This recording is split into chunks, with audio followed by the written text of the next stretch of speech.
Present. Here. Here. Here. So I apologize, we've been playing around with our logistics here a little bit, but we need to have space for our presentation so that people in the audience can see that. And before we get started tonight, our superintendent, Mrs. Allen, does have some sad news to share. Just wanted to share with everyone that it's with a heavy heart that I share our colleague, Randy Bogus, Edgewood custodian, passed away last night. Randy served as a custodian in the school district since September 2008. Excuse me. Randy was a dedicated employee who truly loved working at Edgewood Elementary. He referred to it as his second home. He also considered the Edgewood staff to be part of his family.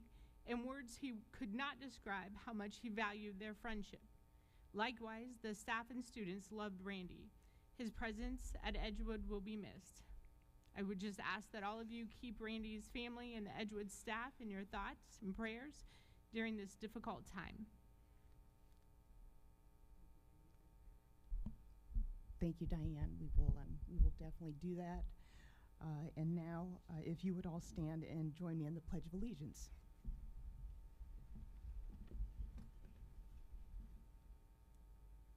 I pledge Allegiance to the flag of the United States of America and to the republic for which it stands, one nation under God, indivisible, with liberty and justice for all.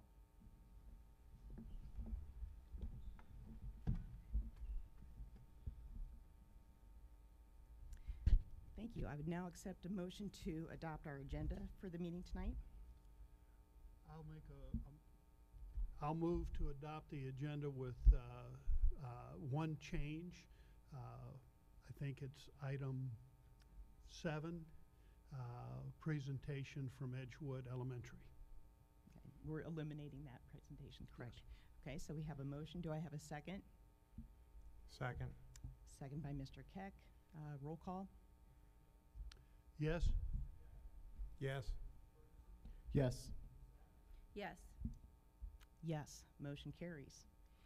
And now we get to celebrate some amazing achievements by our students, by coaches.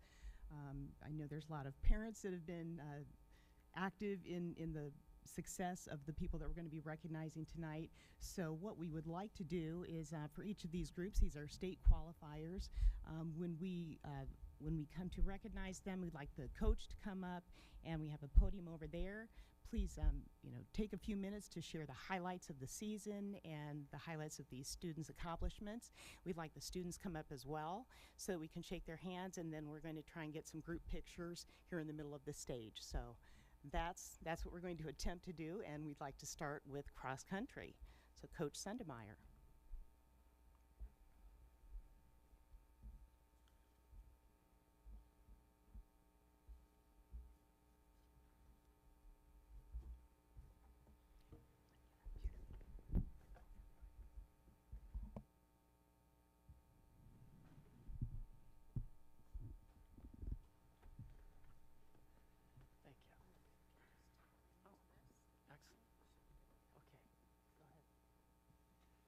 Good evening. Thanks for being here to celebrate some of our great student athletes from the fall season. I, along with Coach Plum and Coach Howard, want to tell you a little bit, I'll try and keep this to half an hour or less, about our cross-country season. So Bryn Hodum and Bailey Gross are here as state qualifiers from the fall for the Division I State Cross Country Championship held at Obetz. And Bryn is actually a 2-time state qualifier to the championship meet. And Bailey, as a freshman, qualifying for her first cross-country state championship. They led our girls team to an outstanding fall, finishing 10th in the Region 3 championships at Pick North on a really, really muddy Saturday afternoon. So thanks again. We're happy to be here to celebrate all of our student athletes from the fall.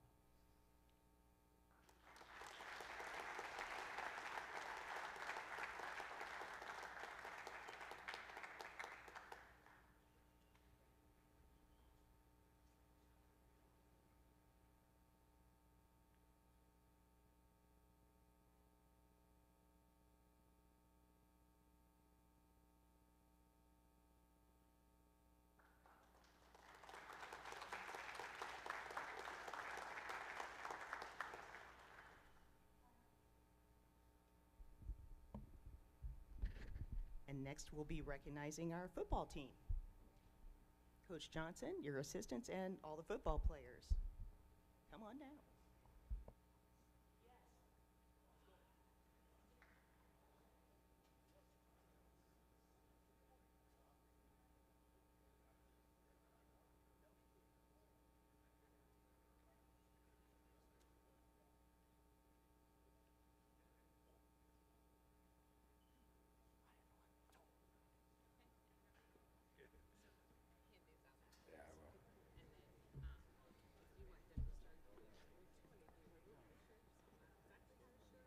We'll just jam them on the stage.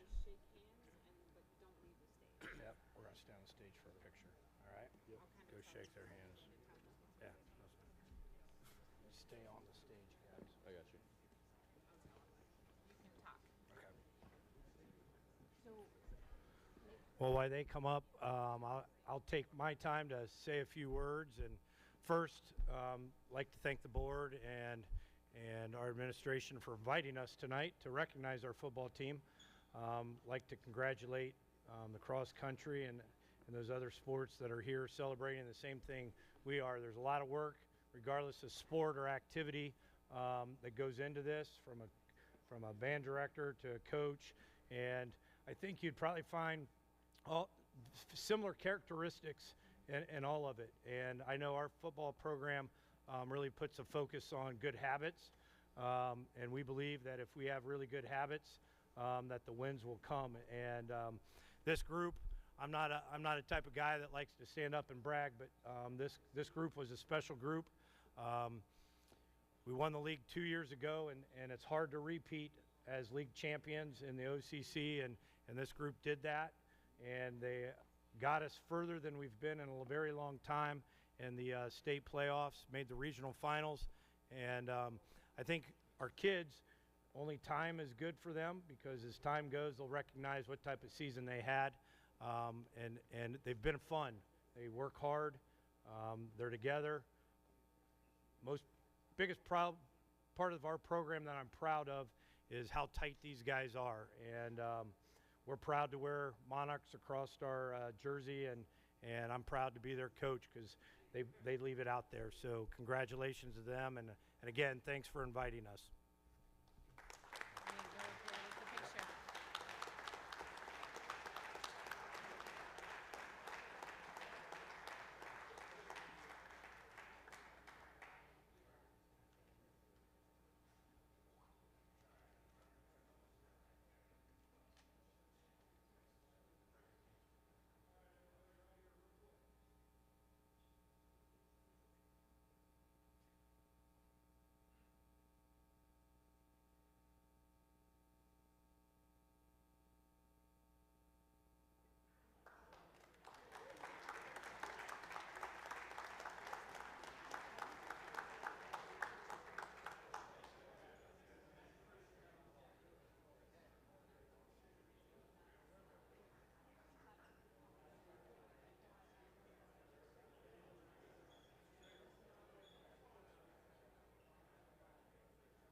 And last but definitely not least, our marching band.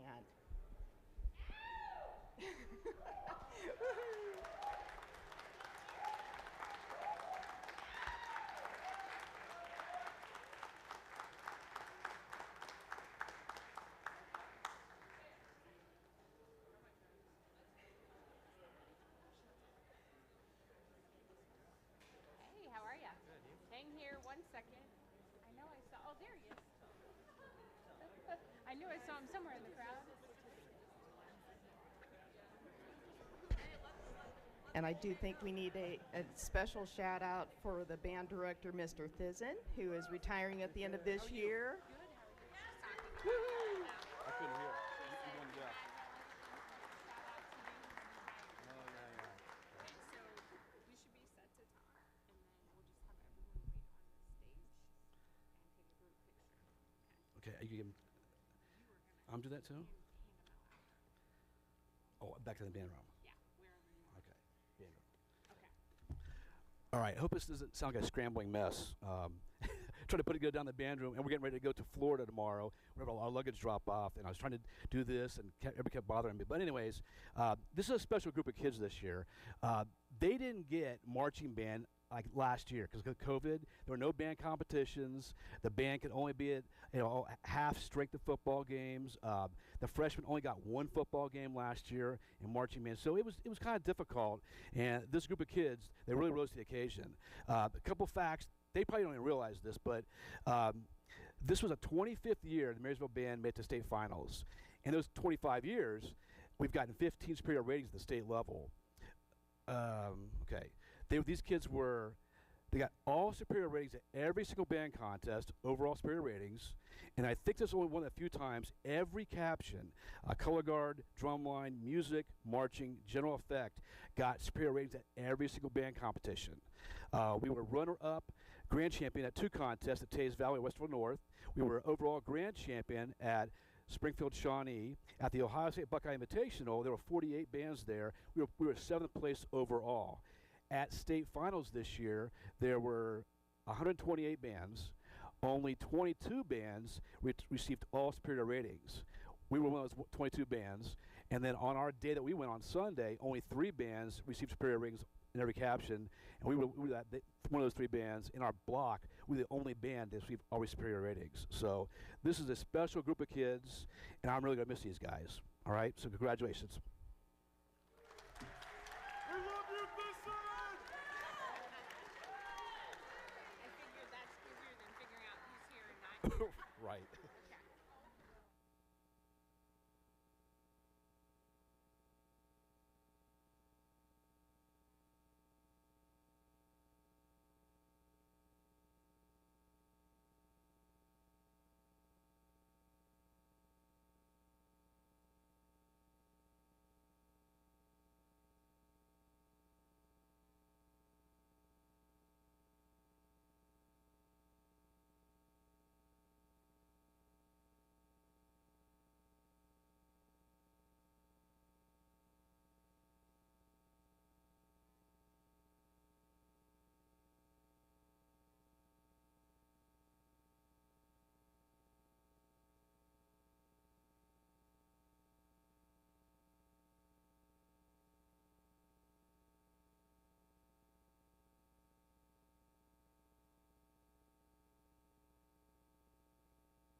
that's sure an inspiring way to start our meeting.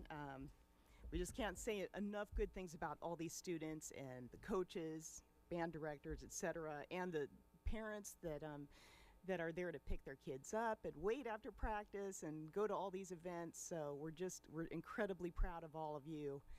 Thanks so much for coming and letting us recognize you. Let's see, next, I believe I need a motion to approve John Gibson as our Employee of the Month. So moved. Motion by Ms. Savage, Second. second by Mr. Smith. Diane, would you like to say a few things about Mr. Gibson?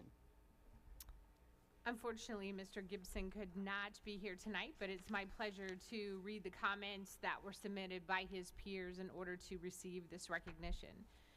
John Gibson is a genuinely nice guy. He helps to keep our district looking well maintained, the grass mowed, and the parking lots clear, and he works in extreme temperatures. If you need something or anything done, he's quick to respond, and he's exceptionally polite, friendly, and professional. It's important to recognize good people, and John is a perfect candidate for Employee of the Month.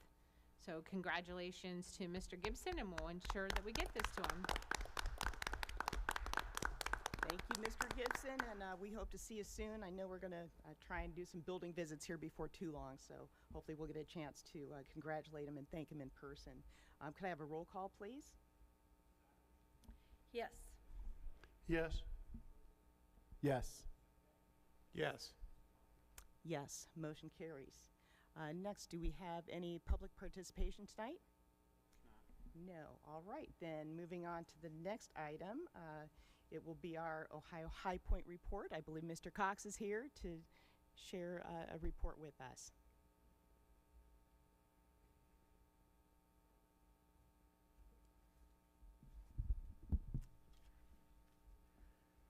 I thought they were all here to see me.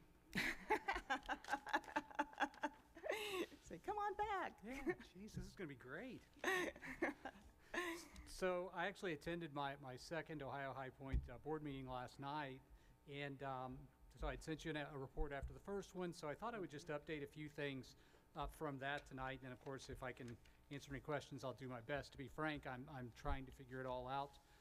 The good folks at High Point speak in acronyms, so I'm still kind of working through that and figuring out what they all mean, but I'm sure I'll get up the curve fairly quickly. I had sent an update specific to construction in the last one, saying that it was, about on time and somewhere on budget. Be a little more specific on that. As of right now, the project is on budget, but about 6 weeks behind schedule. And just, like everything, it comes down to supplies in construction materials is what they're really struggling with right now.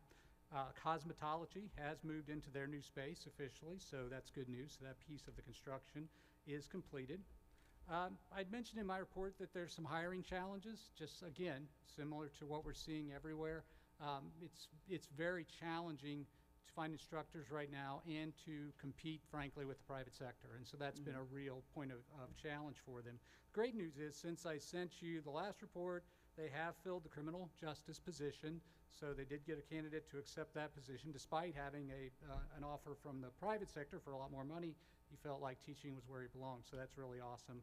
But they do still have openings, excuse me, for their HVAC instructor as well as their diesel mechanic instructor for next year. So they have placed, so they're using something called gear grant funds. Don't ask me what that is yet. I'll get it.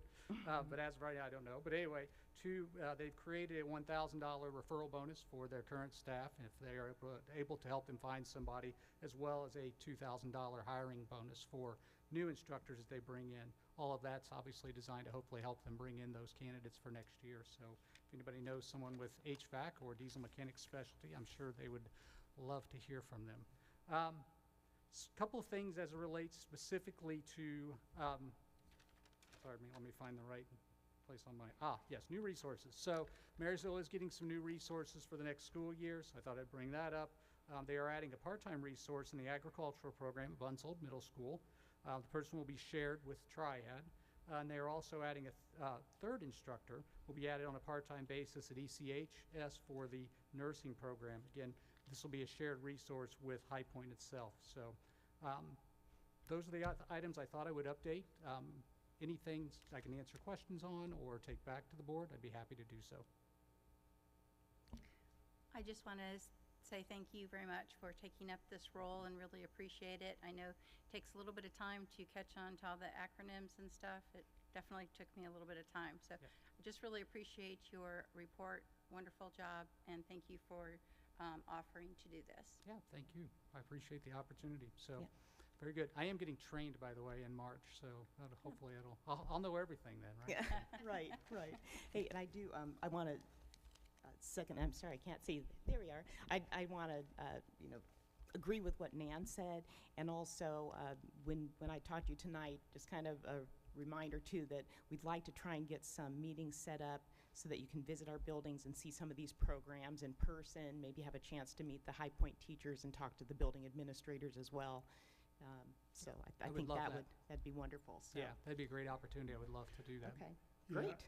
And I just, again, it's more of a comment. I really appreciate your report.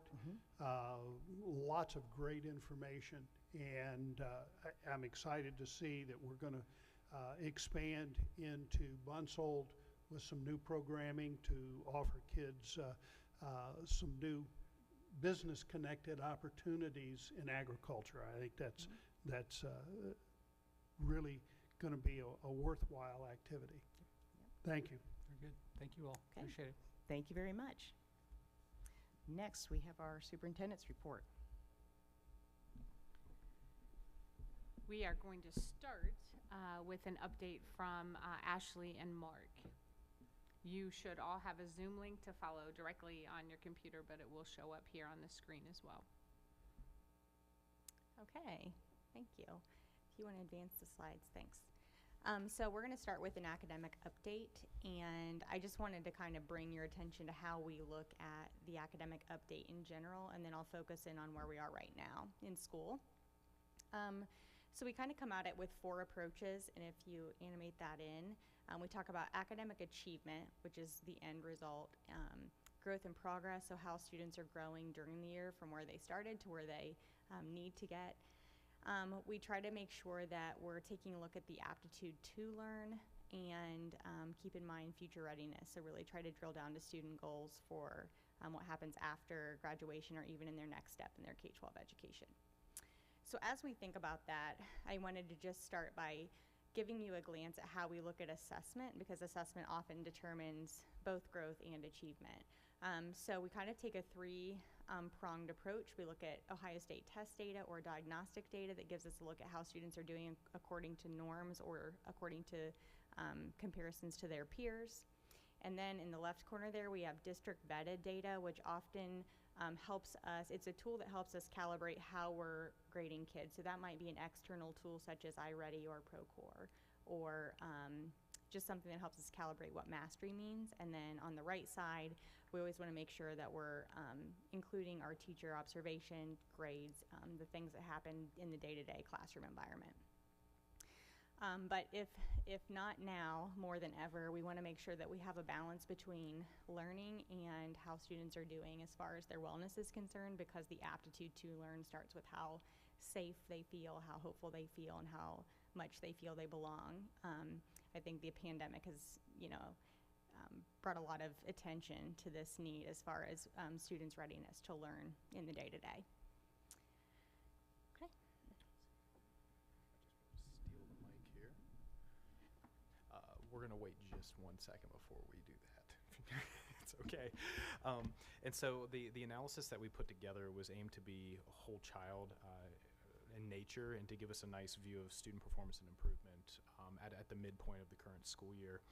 What you will notice is that certain subgroups may appear in one part of the report, but may not in another, and that's completely contingent upon whether or not there's enough students to actually meet the criteria for a subgroup at the state level, which is 15 students at this time. There will be a couple different components to each one of these reports. There will be some box plots, and I'll kind of point out some things as we get into these here in a moment. But the box plots allow us to see, at a midpoint in the middle of the year, how are our students growing and progressing, much like a localized version of value added, essentially. So how are the students at the top, or that are performing at the top academically, and students that are also struggling learners, how are they progressing over time? There will also be some achievement reports in there that actually map to our color palette that we have here, so this will be consistent throughout our report. And think of the achievement aspects of these reports as ways for you to see how large-scale changes are unfolding within the district, whether it's, how are students meeting or exceeding expectations, how many students are well below, et cetera. You will notice that we do have some social emotional screening data for grades K through 6. We also undertake that work in grades 7 and beyond, but we're in the process of collecting that data right now, so it is not included in this report. And as we progress through each one of these series of images and for each grade level, I'll kind of like point out some information as we move along, just to like draw your attention to certain aspects of the different reports as we look at patterns, etc. Okay, so we'll go ahead and do the. And each image will persist for 3 seconds, and it'll automatically cycle through each individual grade level as we move through this. And like I said, you'll see different subgroups. Yeah, I think you may have to set it to, and then go to play up at the top. Yep. And then there will be a label at the top of each image indicating which subgroup that we're taking a look at. And just for your reference, when you see CLS, that stands for correct letter sounds. That's how many correct letter sounds students identified as they were reading various words. And then ORF is oral reading fluency. That's how quickly our students read passages, how many words correct they read, and so on. So some things that I would like to draw your attention to are at some of the box plots, which are beside all of our colored achievement parts of the report. What I want you to keep an eye on is how is the top parts, or how are the top parts of each one of those boxes, and how are the bottom parts of each one of those boxes shifting from diagnostic 1 to diagnostic 2, or the fall assessment window to the winter assessment window, because we want to make sure that we are continuing to progress and grow throughout the course of the year with our students that are not only in the middle but our most struggling learners, and our students that are also accelerated and at the top of our achievement scale.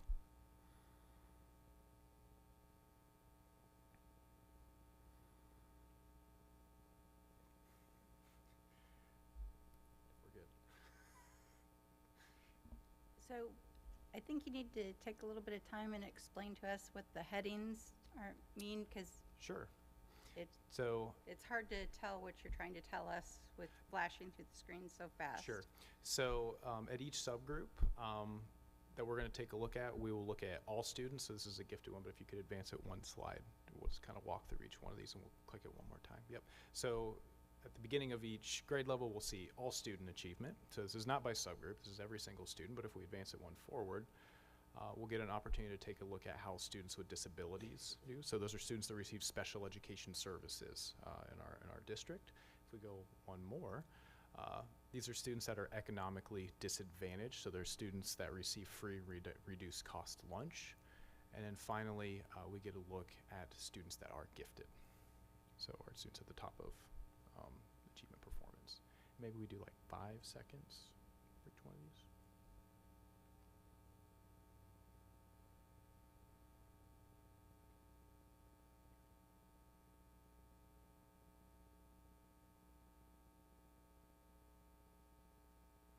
And as we start to get into the middle school and progressing into high school, we've also introduced our standards achievement for each one of our core courses. That's all the way over on the right-hand side of these reports, and the level of mastery overall across all the standards that have been assessed over the course of the school year in each one of those courses. So for example, looking at that gifted report, almost 98% of our students that are gifted are mastering their standards across each one of the courses that they were in 7th grade.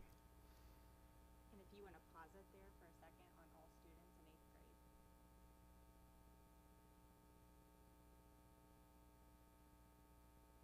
So if you want to bring this kind of into reference with the triangle, if you look at iReady achievement data, that's sort of that left side of the triangle where we use a third-party vendor assessment to kind of calibrate our mastery scores, and then our mastery scores are on the right side of that screen. So that would be our teacher-generated data and how they're giving students day-to-day feedback in the instruction on their standards. And then if you look at the iReady growth, that's how students are progressing between those two diagnostics as far as are they growing. So we not only look at the end result and how they're compared to their peers, but are they growing according to trends that help them get closer to that achievement goal. So this is kind of two parts of that triangle, the bottom two parts, district vetted data and teacher data. And then when we get to the end of the year, when we get their state test, we should be able to have high levels of correlation in how they're doing right now to how they perform on that state test. So at the end of the year, we'd have the whole triangle, the whole view of students, if that gives you a little bit of reference to how to look at this data. And then we'll summarize all of this at the end and bring your attention to some key points. I've got a quick question too. So I mean, obviously you had the color codes for the exceeded expectations or not, and then the blue ones. Can you just explain those a little bit more?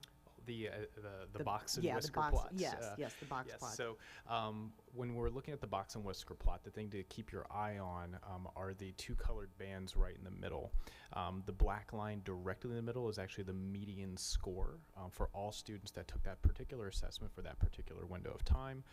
The very bottom black line there, which is the bottom quartile, that is where our most struggling learners perform, so the bottom quartile of the distribution, and then the top black line is the upper quartile, and so that is our higher achieving students. So again, when I'm looking at these reports, what I'm looking for is how are the bottom aspects of those distributions moving over time. So are we ensuring that our most struggling learners are continuing to grow, learn, and progress, and the same is that true for students that are at the top tier in terms of achievement and performance?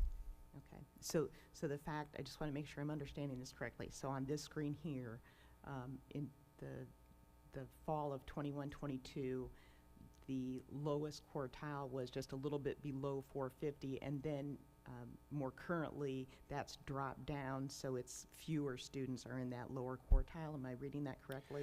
So I'll use the iReady ELA growth.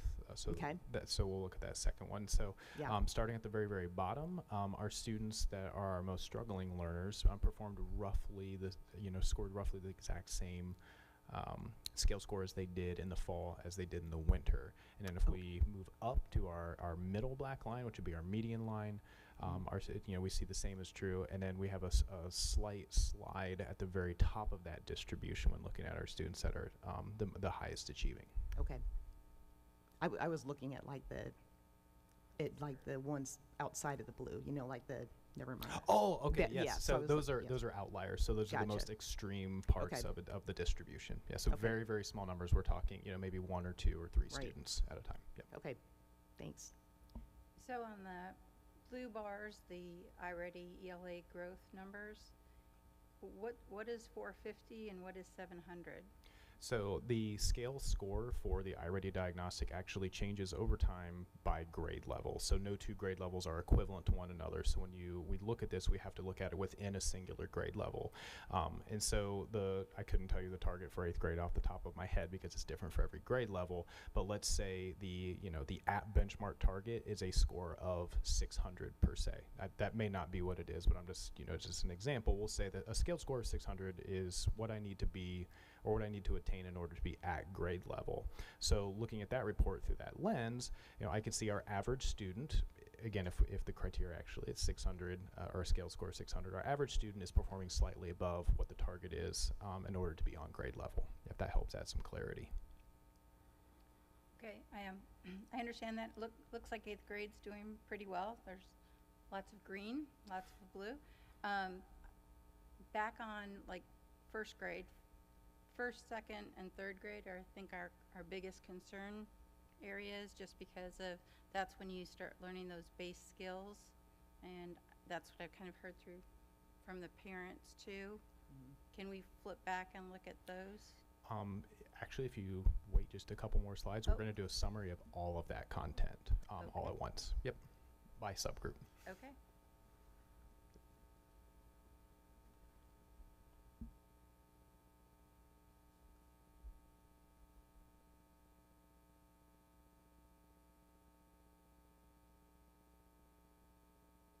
Actually, can we pause right there?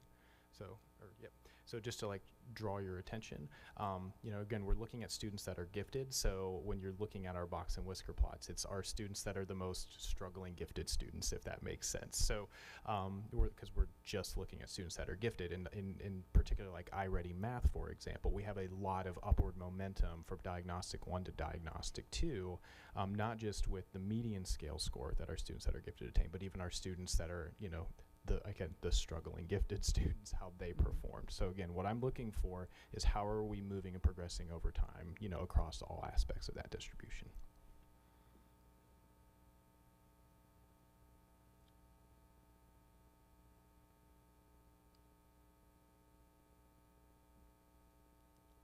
And this is our first year administering the iReady Language Arts Diagnostic in the high school space, so we do not have comparative data quite yet. So we've only given that diagnostic once so far.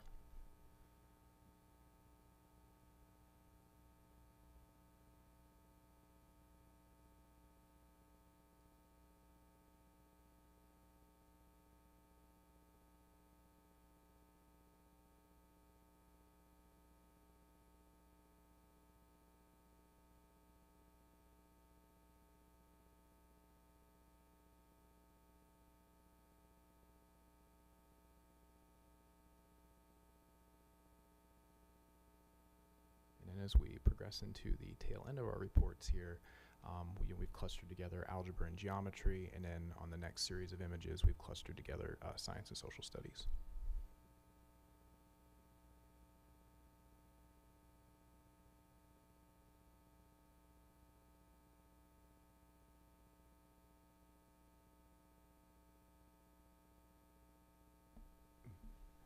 May I ask, what's, like, for U.S. history, I mean, compared to algebra or biology, why is there, it seems like students are not as highly achieving in like a U.S. history as compared to some of what I would have assumed to be a harder subject. Is there a reason for that? There could be a variety of reasons, and so what we would ask the teachers to do is engage in what we call a teacher-based team and talk about, you know, why certain students are struggling or what their achievement goals are at that time.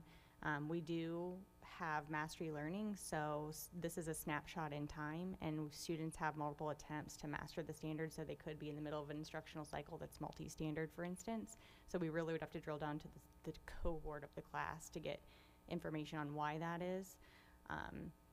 The other interesting influencer on a history class is also reading ability. So, I mean, those kind of play hand in hand sometimes, and we are seeing some reading scores that give us some pause, I guess, in the high school level.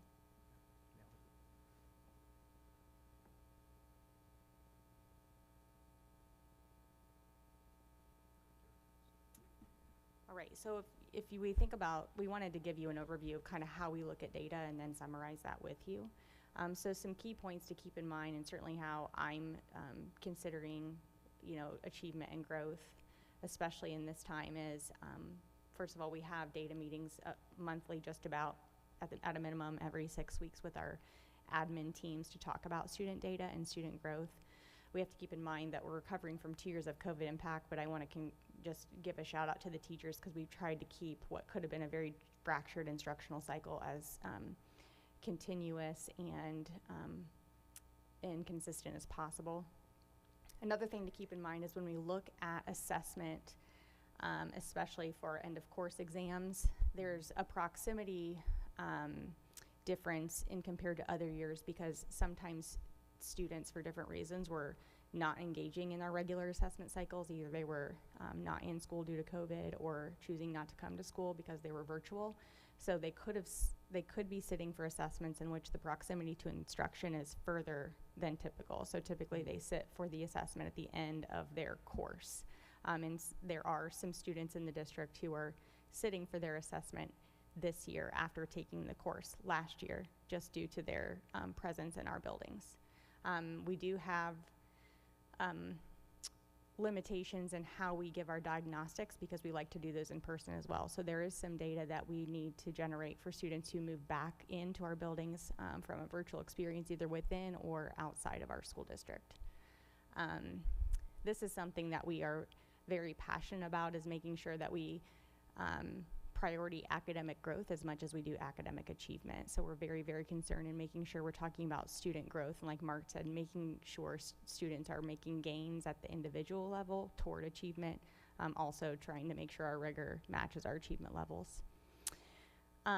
We do keep a focus on real-time value-added data, and the most powerful response we have in our arsenal is to make sure we're looking at data and responding immediately. So that's why we put very intentional emphasis on the bottom two corners of that assessment triangle. We often can't, if we wait for the state data, it's too late, essentially is what that means. Our ability to provide frequency, duration, and intensity through our MTSS structure, which is our multi-tiered system of support, has been influenced by the domino effect of substitute teaching shortages. So when our teachers are not able to be in the building due to potentially a COVID-related instance, sometimes if our substitutes couldn't cover, we would have to pull out of our MTSS structure to keep an adult with our kids. So that our principals do talk about that at data meetings. That seems to be getting back into a more stable environment, which we're very happy about.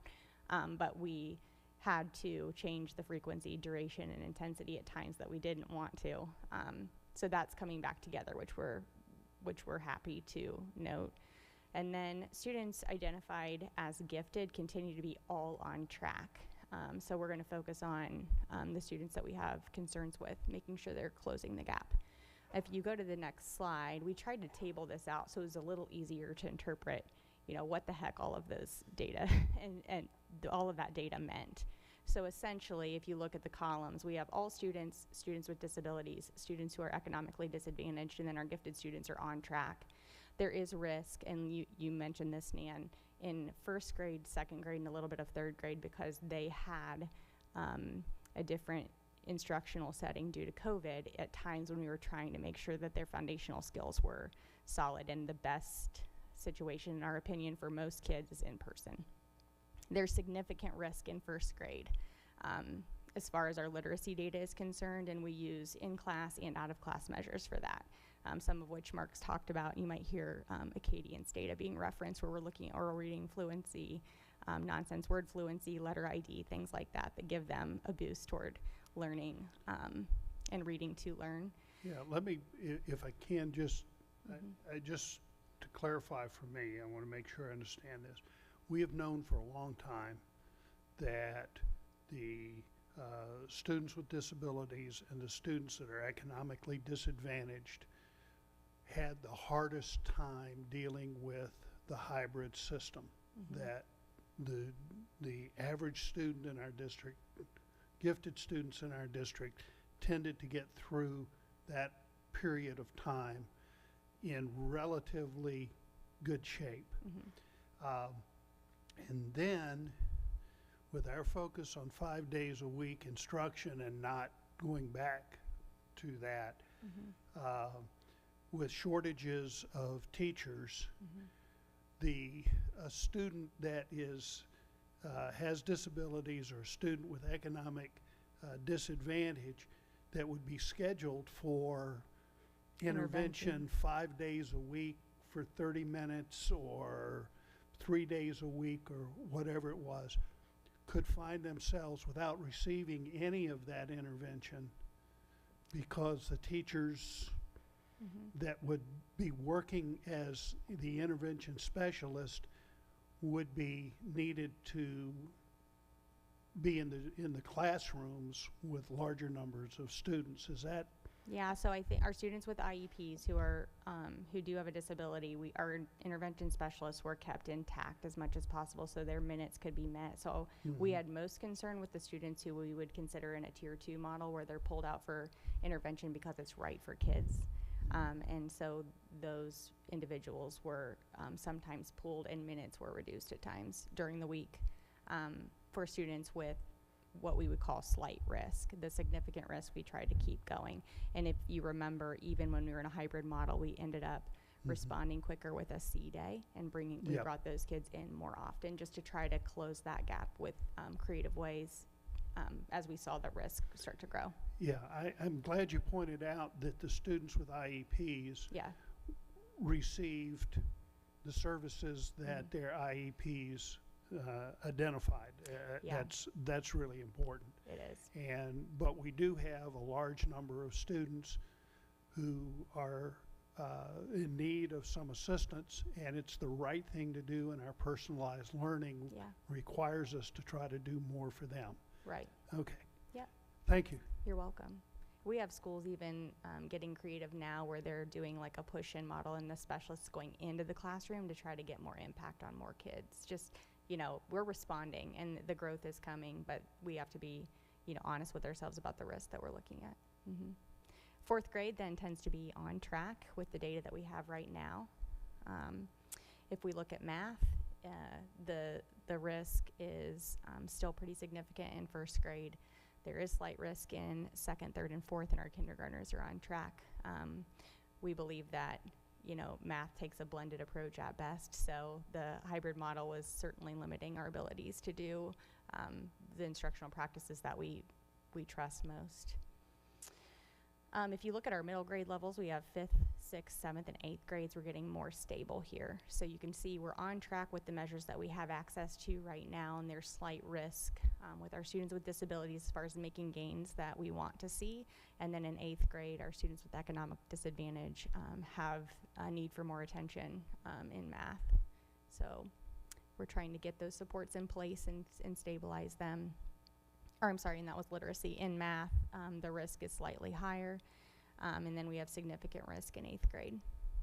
There's only one measure for Algebra 1 with all students because there are not enough students with disabilities or economic disadvantage to create a subgroup there, which is why you only see one summary there for 8th grade Algebra 1. They typically rock it, so they still are. Here we have the two high schools broken apart. If you remember, early college high schools working on a block academic schedule, which they finish a credit within a semester. And our building that we're in now, Marysville High School, works on a year-long schedule. So our data reporting is just a little bit different due to those logistics. We did start using an external measure for ELA 1 and 2. ELA 2 is the only tested measure now by the state. So we have one diagnostic given with iReady. We'll give a second this spring, and then we'll have some historical data next year to rely on, which is good. However, they're showing significant risk when looking at our internal data right now. Bio-US history and U.S. government is on track, and then we're actually giving our diagnostic in math right now with Restart Readiness. And then if we look at ECHS, they actually had some fall data come in with their end of year testing, and they did an amazing job. They had huge growth in geometry, and we're certainly proud of the work that occurred in that area.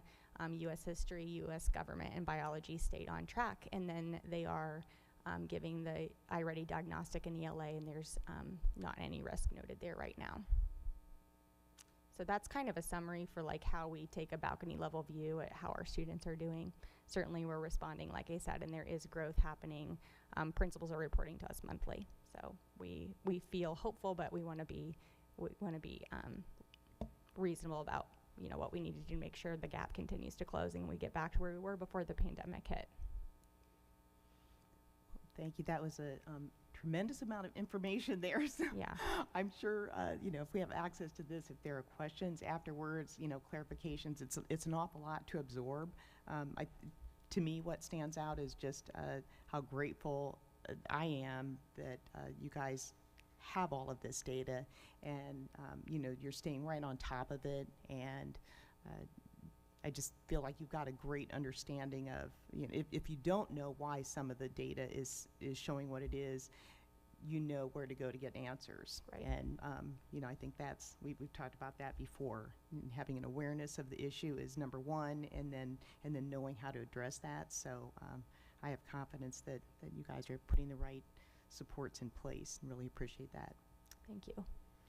Yeah, we had access to be able to preview Yeah. some of this data, and as I was going through things then, I tend to look for trends, and I saw a couple that helped put some understanding to all the data. The kids that are in the younger grades, the kindergarten, first grade, that did not have a previous school experience, they seem to be struggling more, and that as you go through the grades, the upper grades, the kids tended to be at a better overall performance level. There's still some areas of risk and some areas of problems that we need to deal with.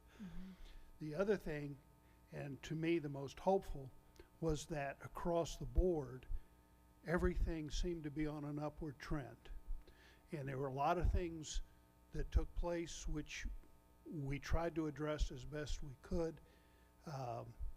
As a district, teachers did a marvelous job trying to meet the needs of each individual student, but not every student was able to benefit to the same degree. But now that we're in a more normal school environment, we're addressing the issues of students not having been in school previously, plus the academic aspects of it.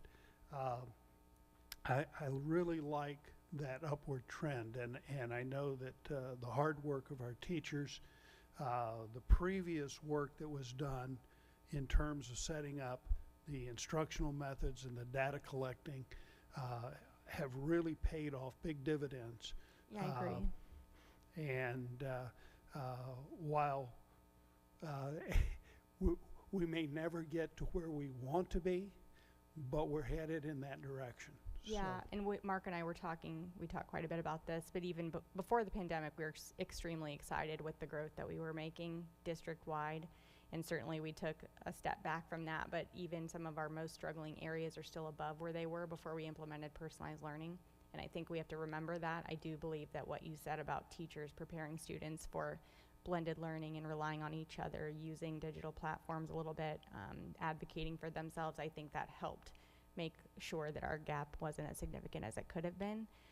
And I also believe teachers really pushed themselves to think through some of the challenges we were facing and not give up on, well, this isn't in person, so they kept pushing and collaborating with kids. But I do think that, when they were in the hybrid, students were in a position where they were getting immediate feedback quite a bit, even from each other. And so when that sort of paused, it was an important piece to get back. So we were happy to be in 5 days a week again.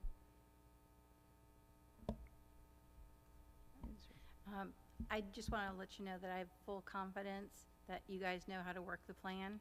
The progress that was happening pre-pandemic was fabulous. And so all of our teachers know how to work the plan. Yeah. And I know that they're probably putting a lot of pressure on themselves to do that. It's going to take time. It is, and working together, and yeah, for sure. They're doing a great job.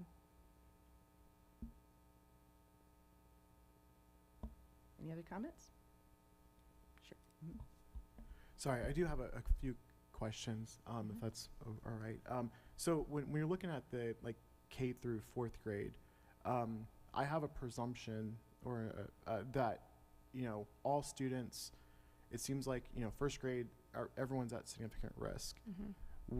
What is the why behind, at least in the K through 4th, where everyone is at the same level? For instance, kindergarten is all on track, for math, for instance. First grade, everyone's on significant risk, and so forth. Well, oftentimes I think, and I don't know if I'm understanding your question correctly, so if I'm not, ask again, but I think that in a typical school year, we have school and we have instruction, and then students bring variables with them, so they have their own profile. When we went through the pandemic, everybody had a challenge to work through, and I think then we took those situations and they were either amplified by the pandemic, but everyone had a challenge to work through. I believe that teachers personalize instruction when they're in person through groups and matching kids together and having them learn from each other, and then you see growth start to change student cohort to student cohort. In this situation, I think we're coming back.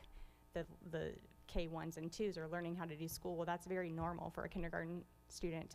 Teachers are used to that. That's what they do every single year. A first grade teacher, a second grade teacher is working through anxieties of they haven't been away from their parents as long, and they haven't been in situations where, you know, stresses are coming up in different ways. And so teachers are also, you know, having to work through that. And I think there's a set of challenges that are universal, which could be sort of making that even playing field a little less disparate. Yes, I would have assumed that a student with an economic disadvantage would be at higher risk than the gifted. But everyone, you know, it seems like it's, which is a good thing. I'm just asking the question. So my second question is, what can you define significant risk? Yeah, Mark probably has a better I would answer. interject one thing. Do you want to talk about gifted identification? I mean, K1, 2, that would be something. Yeah. So there is no gifted identification in kindergarten and first grade, so that's something to keep in mind. So that was why gifted was never shown as a subgroup. I misspoke on that. My apologies. No. And then what we're looking for when we're tracking whether it's significant risk or slight risk or on track is looking at historical data and how our kids have performed in the same window of time in other school years leading up to this exact moment in time. So how commensurate is our current levels of achievement and growth relative to where we've been in years past. So that's how we made those determinations. And my last question is, you start the presentation saying that we're trying to strike a balance between learning and the readiness to learn.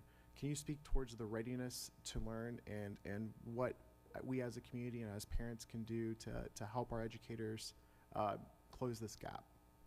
Yeah, I think that's multifaceted. So Mark can talk a little bit about social emotional wellness, but there's also, you know, habits of mind and habits of learning that help promote your autonomy in the classroom as a learner at developmentally appropriate stages. So it's, you know, learning how to advocate for yourself, ask questions, sort of have metacognition about your learning, like, oh, I feel confused, this is what I do when I feel confused. Or, you know, we call it habits of mind here. It can be called a plethora of different things. But I also think that there's a collaborative part of learning, an individual part of learning, and then the ability to demonstrate your learning in ways that are diverse. So can you write about your learning? Can you speak about your learning? Can you answer questions about your learning? And so those, knowing yourself as a learner helps promote your ability to engage with content that's not familiar. There's also some background knowledge and things in there that help, but then there's an emotional side that Mark does a lot of work with. I was just going to say, you know, in terms of like what can parents do to help develop some of these skills, one of the best things you can do is just have conversations with your kids, right? We're observational creatures and we learn through discourse, you know, so by getting to practice and hone those skills, those are things that spill over, you know, and those life experiences are what spill over into the classroom. That's what helps me learn how to regulate my emotions, right? Because I see how my parents do that, right? Or how I do that with my siblings, and I get to see my peers doing that. So more often than not, it's keep doing the things that you're already doing. And that's what we want to have brought to the table. Yeah. Well, thank you so much again. Again, I'll echo Nan's comments. I have full confidence in you as well, and just appreciate your attention to detail, and I love the three-prong approach as well. And listening to your comments about habits of mind, I do feel like that's been a huge benefit for our students, the ones that we're lucky enough to have a couple years under their belt, of really having a good understanding of what those habits of mind are, so and how they help them in their academic and social emotional lives. So thank you very much. Yeah, thank you. Thank you. Okay, the only thing I would add to kind of that in there to Mr. Ferguson is just the idea of building stamina. I think when you look at those elementary age students and not coming to school every day, not having to attend, as in pay attention the same way you do in a school setting, has been something that we've noticed with the transition back full-time. So creating opportunities maybe at home where you're reading and writing and discussing for chunks of time to help build that stamina would be a strategy that would be helpful too. So I just had a couple other things to talk about. Strategic plan, we met earlier this month. We had a great meeting where we started to actually develop goals and talk about evidence and what that would look like if it actually came to fruition in classrooms. And we had great attendance, and we were following up with those who weren't able to attend. So we're on target with that, and pretty good about the energy and work that's taking place there. We do have another meeting at the beginning of March, so we're already planning and getting the next steps together. Really our leadership team is leading that work, so I couldn't be more proud of their efforts and how that's all coming together. And the only other thing I would remind everyone is so far we have used 2 calamity days. I try to give that update at this time of year. The 3rd calamity day is a kind of a traditional snow day, if you will. And then 4 through 6 would be remote learning days. So we will see if we get there. But that's it for me, Mrs. Devine. All right. I didn't know if we could, can we put the screen up at this point? Okay. That would They help. have to Then do I it can- back here, but go ahead. Oh, okay, okay, great. Let's see, then next up, we have the treasurer report. Okay, I have a few updates. First, to talk about the renovation project at East and Central Office. So that is moving along. We're still in the planning stages with that. On the agenda tonight is a resolution to approve Rusili as our construction manager at risk. There you are. So you may remember at the previous meeting, I believe it was, we approved the resolution to put that out there for advertisement. So what came back was there was only the one company that came back as the applicant for that construction manager at risk. I did speak to our architect as to why they thought, why weren't there more companies applying for that. He felt like there were multiple reasons. One would have been just current market conditions. It's really a very busy market right now. Second, partly would be the size of the project, which this is a relatively small project in comparison to building a new school all by itself. So that probably would have knocked some people out of it. And he also felt like there could have been, due to previous relationships where OHM and Rusili worked on the early college high school, he felt that some groups may have felt like that was what was going to be chosen, so they chose not to even apply. So just some potential reasons anyway. At the same time, we're really not concerned that there was the only one applicant because one, the applicant that did apply is well qualified and we have a good past relationship. And two, this is not a bid, so it would be a little different if we were bidding this out and we only had one bid, but this is a construction manager at risk. So it really doesn't have a big impact on cost or anything because we're still working under the same budget, regardless if we had 5 applicants or 1 applicant. So we're still doing fine. It actually probably moves the project along a little quicker because instead of having to approve Rusili at the next meeting after we've narrowed the list down, we're actually able to move forward a little quicker. We can start the planning phase a little sooner, which should help everything move along quicker. Upcoming things, in March, we should be bringing to you the architect contract with OHM. That actually probably would have been finalized here in the next couple of days, but we'll actually just bring that to the March meeting. And then I believe this is the last resolution we'll need in terms of approving Rusili. So I think, and I've been wrong before, but I think the next resolution that will happen beyond the architect contract will be the actual construction contract, where we will have a dollar amount, and it'll be to actually start the project. Any questions on that before I go to the next topic? I just wanted to confirm that just because there's one applicant, they still went through the process with the evaluation committee? Yes, correct. Okay, next thing I was going to talk about is there's been a lot of buzz in the community about solar farms. So just to give a little bit of an update on that, we've been involved every Monday, or every other Monday I think it is.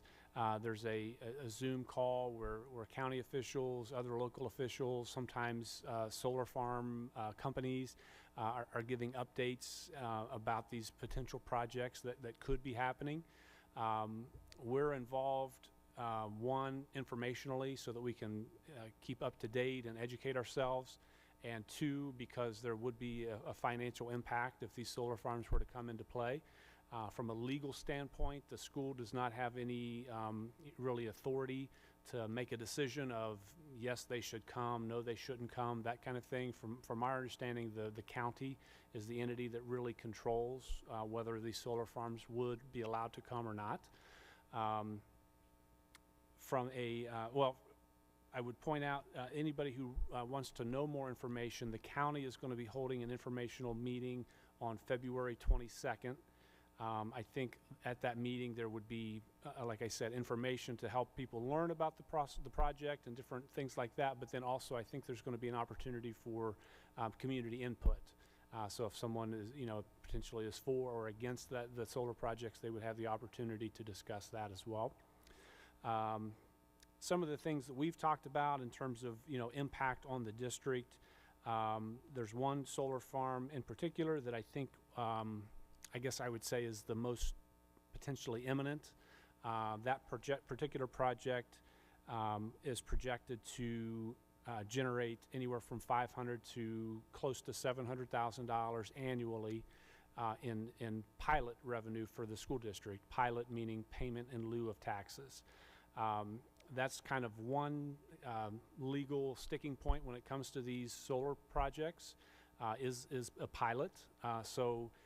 And again, if you really want to get into the nitty-gritty of that, I think that February 22nd meeting would be good.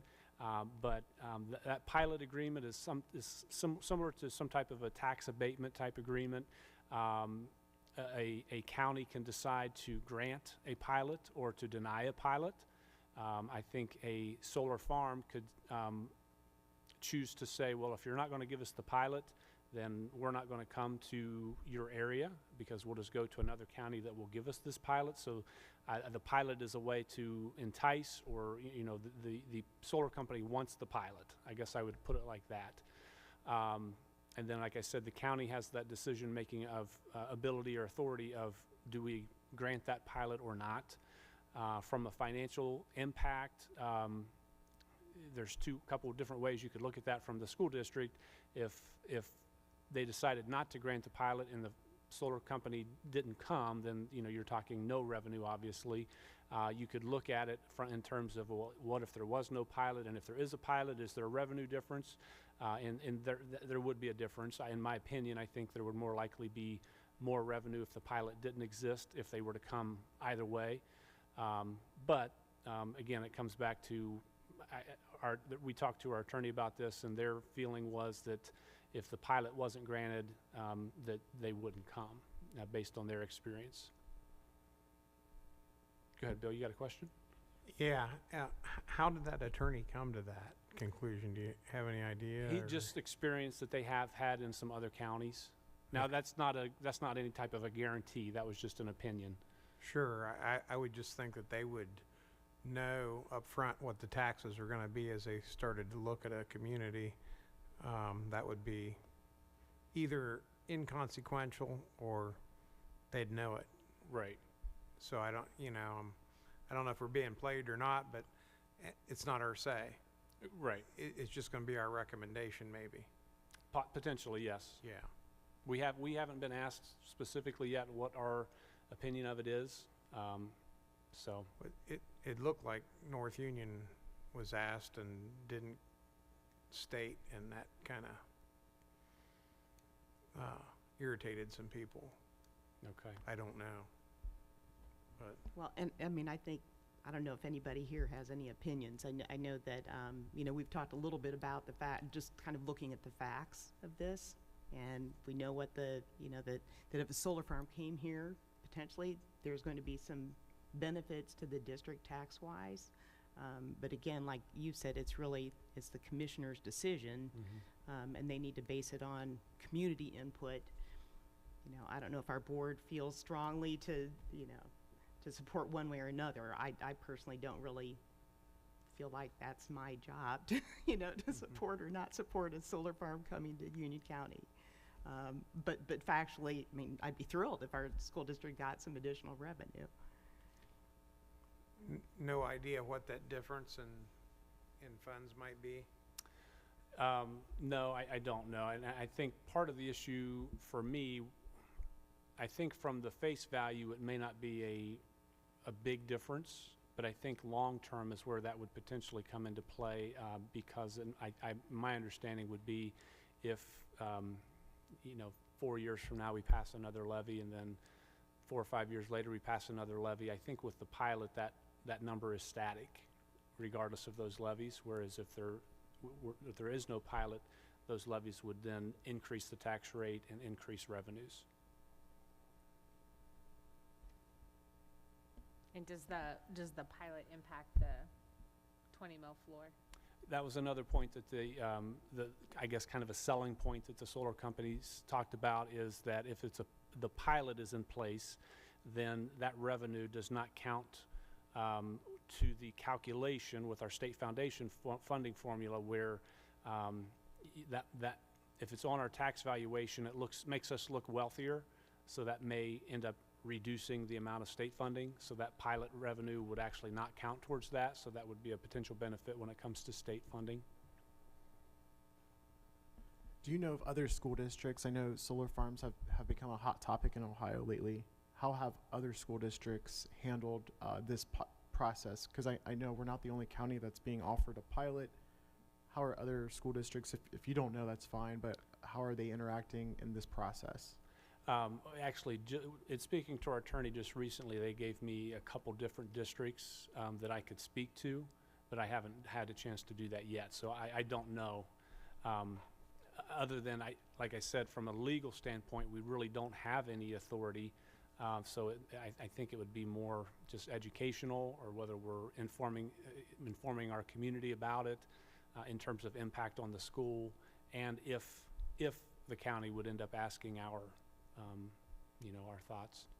If the follow-up, if the county did ask, my concern is I don't want a corporation giving, here's our projections and how much taxes we would pay. I'd rather, if the county commissioners, or if we were able to engage in dialogue to make sure those numbers are real before we know, is the pilot from a revenue standpoint, is it in our best interest, or, because it's kind of like the tax abatement issue, right? Like we should be educated and make sure those numbers, those projections are sound and not an advertising document.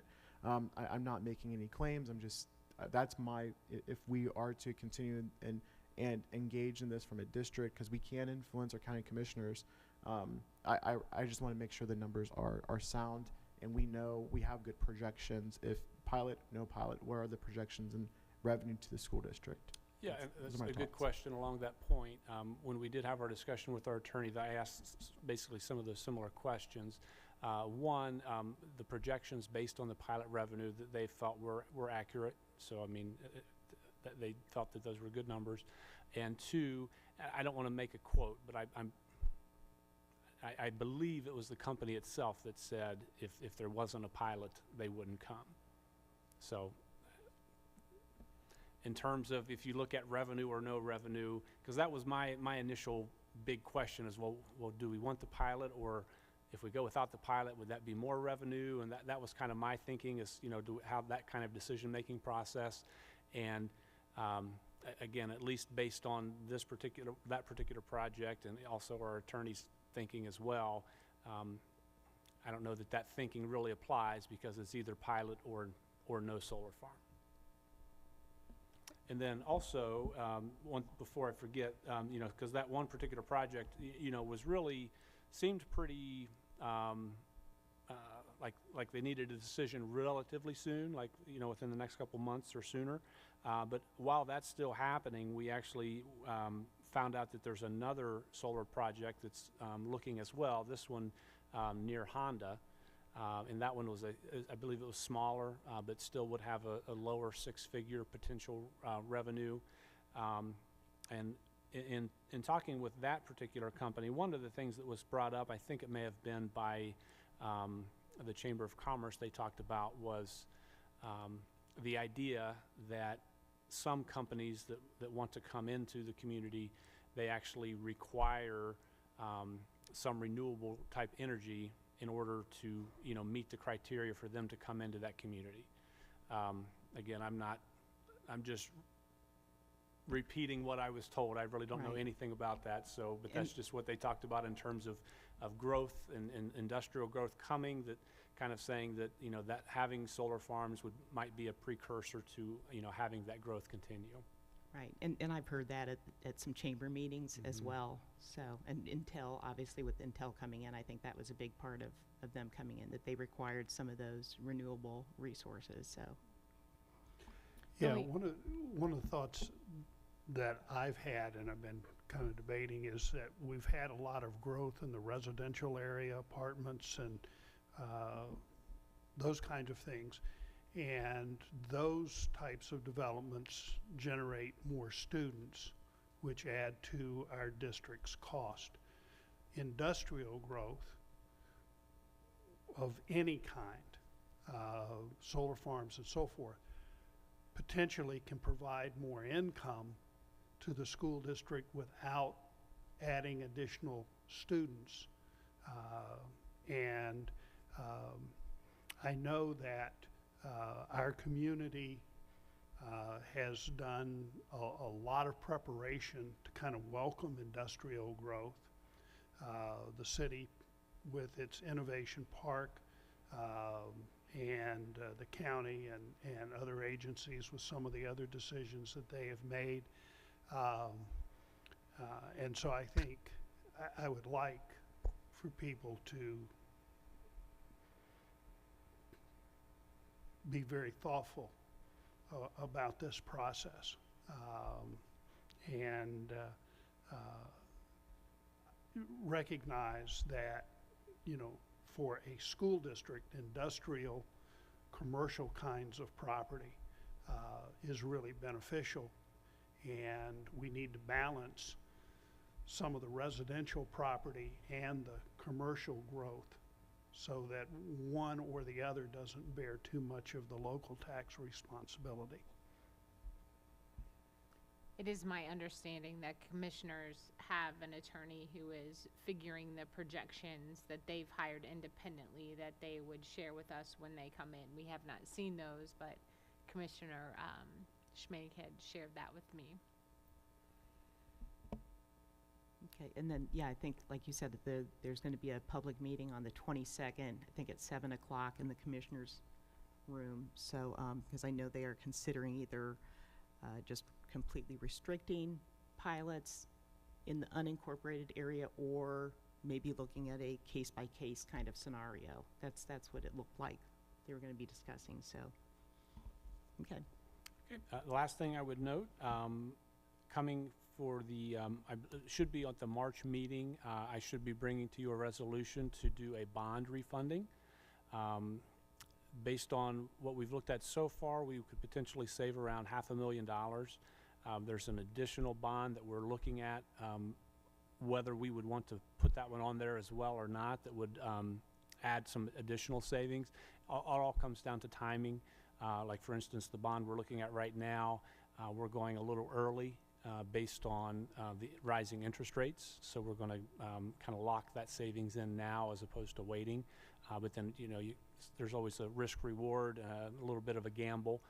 So looking at that other one, I don't have those numbers yet, but I'll have those next week, and then in March I'll keep you updated. Great, thank you very much. Yep, that's it. Thanks. Okay. Board President's report. I know we had a community coffee this past Saturday. Nan, thank you for sending out the recap of that. Sounds like it was a great conversation. One person there. Yeah, absolutely. We had wonderful conversation with a community member. She has a child at Naven and child at Early College High School, and she was very complimentary in regards to the reading catch-up, especially for her child at Naven, that the staff has put forth, and she said they've done amazing work for her child this year, catching them up to where they need to be. And then just very positive comments regarding marching band. Her older child's involved in marching band, and she's kind of hoping for maybe an orchestra coming up, and she's really looking forward to whoever the new band director would be. But very complimentary of Mr. Thyssen and the entire group, also of Joey Day and his ability to leverage social media to help get the message out about the sporting activities, along with band and other extracurricular activities, and the inclusion of the technology, you know, the things that go up on the scoreboard and stuff. It's very, very professional looking.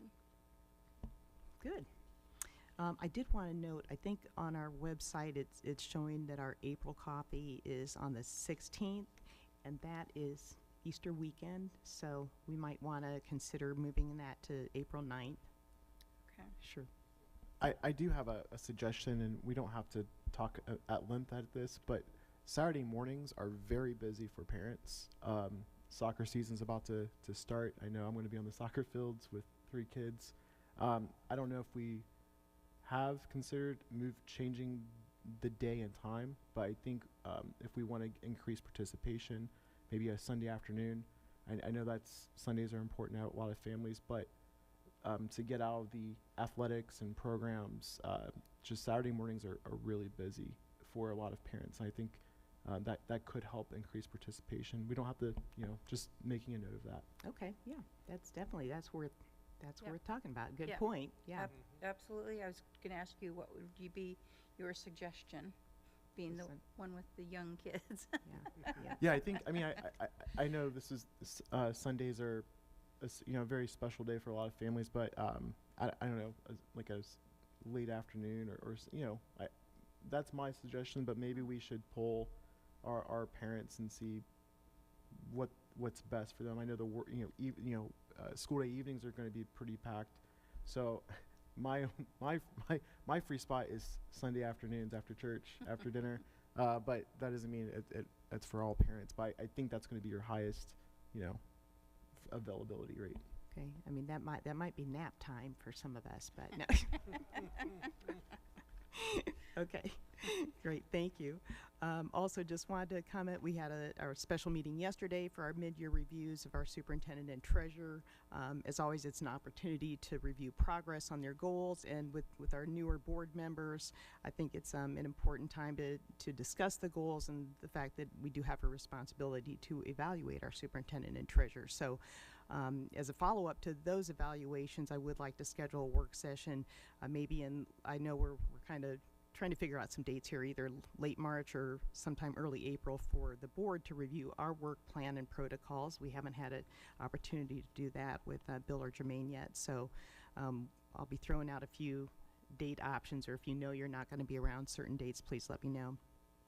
And then earlier this week, I also sent you a long list of different events occurring over the next month. As always, if you want to attend any OSBA training or spring conferences, things like that, let Todd know, and he can get you registered.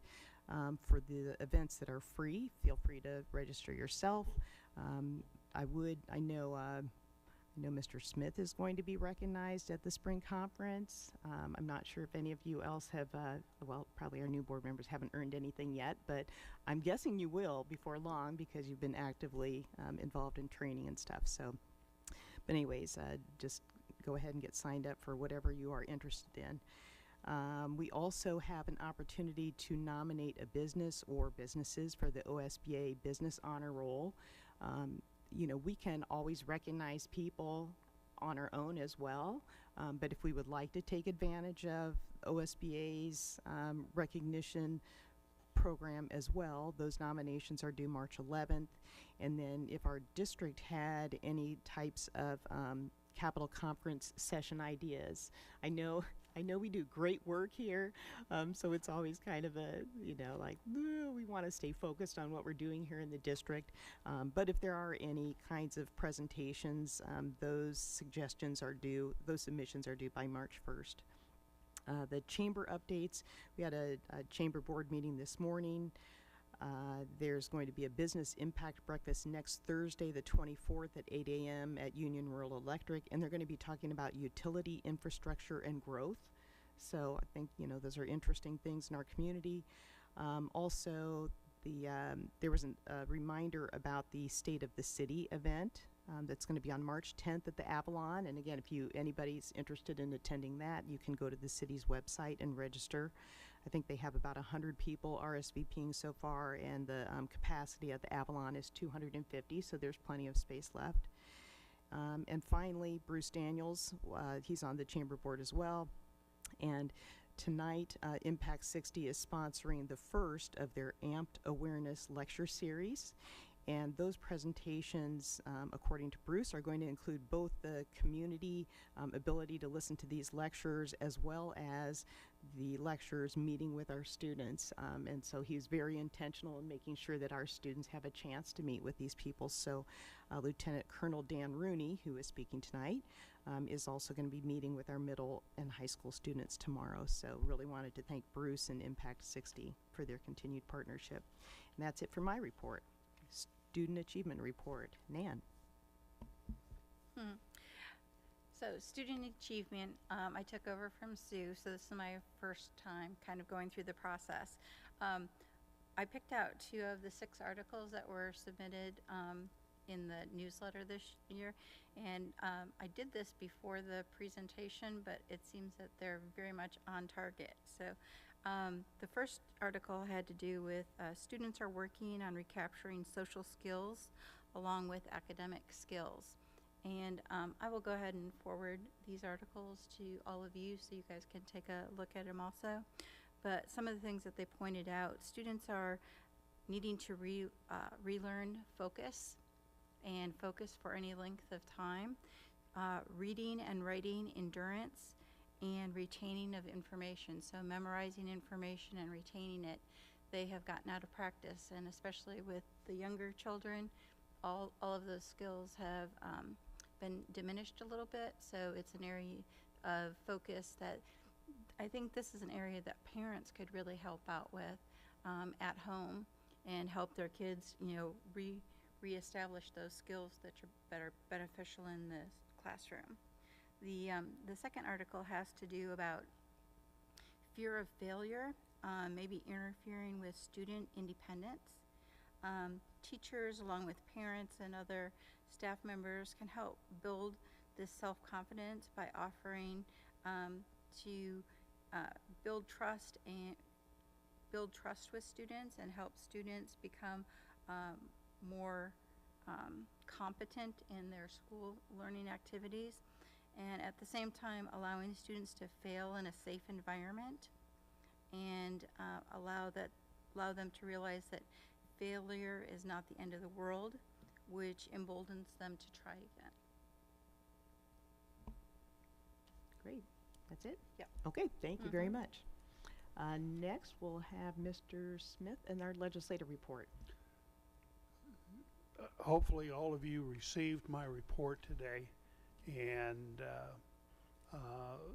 within the report there's a note about the State Board of Education working on the state report card, what the various cut scores are for the positioning of school districts and so forth. I did not include, there's tons of additional information. I didn't include any of that. So if you've got some hours that you want to spend, it's easy to find. The focus of my report is really on House Bill 126, which is proposed changes to the Board of Revisions process, and as it currently stands, prohibiting a school district from initiating a challenge to the value of a property. And had interesting phone call with a realtor, commercial realtor in the Dublin area, and that phone call, during that phone call, we were able to agree that the current version of the bill is not appropriate. I offered the suggestions that OSBA has for the last 4 or 5 years been suggesting as an alternative, and he was very receptive to those, and he then had a phone conversation with Beth Wanless, I think that's pronouncing her name correctly, of Ohio Realtors. She's the chief lobbyist and the person that really pushed the current language of the amendment that the Senate added. And so I hope to have a conversation with her. And I've kept our lobbyist at OSBA informed of the conversations and emails and so forth that I've had. I had a meeting with our state representative, Tracy Richardson, and my 30 minutes stretched to 40 minutes was focused solely on this issue. She said that this was the only thing that was being discussed in Columbus at this time. I shared with her the OSBA recommendations for the third or fourth time, and an additional, they've had 3 recommendations and an additional 4th one. And I included the notes from that I prepared to go into the meeting. I added in blue in those notes for you some of the other things that we talked about, and on the horizon is a discussion with her about vouchers. So, and that is my report. Thank you very much. As always, appreciate all the extra time that you put into that, and sounds like that the networking has resulted in some really potentially great things. We'll keep our fingers crossed. I don't want to be too optimistic, Yeah, right? We'll see. Okay, good We'll luck. see. Let's see. Next, we have Jermaine and the Safety and Drug Committee report. Thank you. The Union County Drug-Free Coalition Advisory Board met on February 15th at 10 a.m. The bulk of the meeting was centered on a presentation of the Ohio Healthy Youth Environment Survey results that they're commonly known as this acronym OYES. It was administered by the Ohio Mental Health and Addiction Services in the spring of 21. 3 districts participated, 991 students, ages ranging from 12 to 18 years old. A lot of the responses were from the 7th grade, or represent the 7th grade.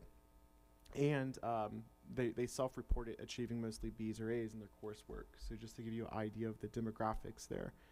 Participating schools from our district are Bunsold, Early College High School, and the high school. Questions in the survey cover topics like school connectedness, parental involvement, health, nutrition, sleep, alcohol and drug use, and mental health. We should note that many of the responses, there were nearly a third of respondents who opted out of answering various questions. It's not the same questions across the board, but just so it does impact the quality of the results, but it's still a good tool to help guide our work in promoting the drug-free lifestyle for our students. A major takeaway that I want to share is that vaping, known as the electronic vapor products, are the leading illegal substance and are amongst the students who participate in the report. On a positive note, and to be clear, that is illegal. No one under the age of 21 can buy those products, but yet our students are using them. So just to keep an eye on that. A positive note, nearly 72 of the respondents recall seeing drug prevention advertisements in the last calendar year. So that is, messaging is getting across And just because vaping was the highest, it doesn't mean that every student out there is vaping. I don't want to paint that picture. The committee will continue to monitor the trends and other reporting measures to kind of understand the current culture and how we can tailor our mission to fit the needs of today's students. We discussed, secondly, legislation and a ballot initiative that would legalize and regulate recreational use of marijuana. It would pretty much give the same regulations, actually a little bit easier regulations than alcohol use. So you could home grow, sell, possess, and use recreational marijuana if the ballot initiative is passed or if legislation is passed. It should be noted that legislation is dead on arrival, as they say. The Speaker, the Senate President, has said we're not bringing this to the floor for a vote. We're not continuing the discussions, and Governor DeWine has also indicated that he would veto it if it did pass. What is still an option is the ballot initiative. So just keep an eye on that and compare if vaping is, tobacco products is illegal for 21 and under, and our students are still getting them. Just think about what recreational marijuana, if I could grow it in my backyard, what that would mean to the accessibility for our students. There is a policy meeting scheduled on February 23rd at 9 a.m. I've been invited to just discuss some of the Delta 8 and the THC products and pending legislation to see what our path forward is.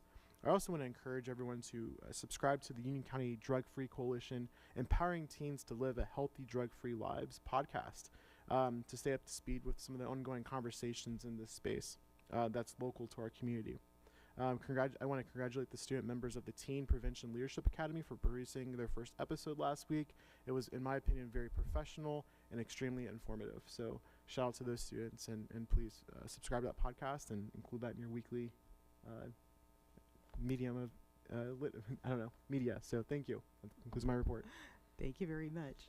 We'll say at Marysville Business Association, Lindsay Featheroff, a past Marysville student, presented, and Nancy Beals was there as well, and she was commenting about that, the marijuana use, of just being careful what you sign this fall. People coming around and asking you to sign petitions for different things. So, if they're trying to get some of those things on the ballot, just make sure that you are reading the fine print and you know what you're doing. So, thank you. Let's see. We are now to the business portion of our meeting. So I would accept a motion to approve draft minutes of our January 20th regular meeting and our February 16th special meeting. So moved. Motion by Mr. Smith, Second. second by Ms. Savage. Any corrections, revisions noted of these minutes? If not, roll call, please. Yes. Yes. Yes. Yes. Yes, motion carries.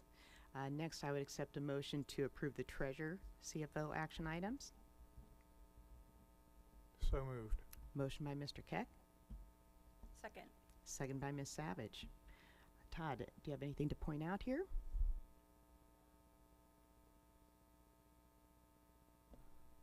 Main thing I would point out, and I'll stop yelling, would be the large increase in the food service appropriations.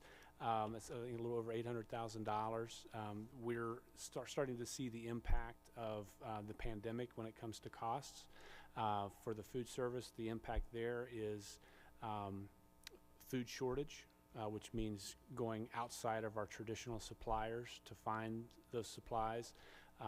Increase in supplies in general, whether it be food or paper items, those types of things. It's just across the board, significant increases. So that's starting to have a significant impact. They're still, operating in a budget where they're still showing to be in the black. So hopefully, the costs maybe start to moderate. But this year they're still looking okay. Yeah, and Todd, last year and this year, school lunches and school breakfasts are provided to every student. Thank you. I forgot to mention that. So this year and last year, by federal mandate, school lunches are free to everyone, which means that unlike a typical year, there's no lunch sale revenue to help offset costs. Now, on the flip side, we do get federal reimbursement on a per lunch basis but the amount of that reimbursement doesn't quite keep pace with the costs of the lunches we're providing, and also providing at a much higher rate, or quantity, I should say, because it's free for everyone. One question, I'm sorry. When is that reimbursement from the federal government? Does that happen on an annual basis or quarterly? Monthly basis. It does monthly, okay. Yep. So is the 800 including the reimbursement, or will the reimbursement come in 30 days later? Well, you're really talking two different things. So Okay, the revenue, the reimbursement comes each month, but when we talk about that $800,000, that's fully just looking at the expenditure side of things. So it would be a different conversation if that food service fund was projecting to end the year in a deficit, and I was coming to you saying, hey, we need to spend $800,000 more to provide these lunches, but in doing so, the fund is going to be in the red and we're not going to have enough money. So fortunately, that's not the case because of those reimbursements. But if we continued like this year after year of free lunch for everyone, that wouldn't be sustainable, and we'd be having to figure something out. So just a quick question. Is the requirement that we provide free lunches, is that going to continue into the next school year? Or I don't think that's known yet. Okay. Okay. Any other questions? All right, roll call, please. Mr. Keck? Yes. Ms. Savage? Yes. Mr. Ferguson? Yes. Mr. Smith? Yes. Ms. Devine? Yes, motion carries. And finally, I would accept a motion to approve the superintendent items. So moved. Motion by Mr. Smith, Second. second by Ms. Savage. Diane?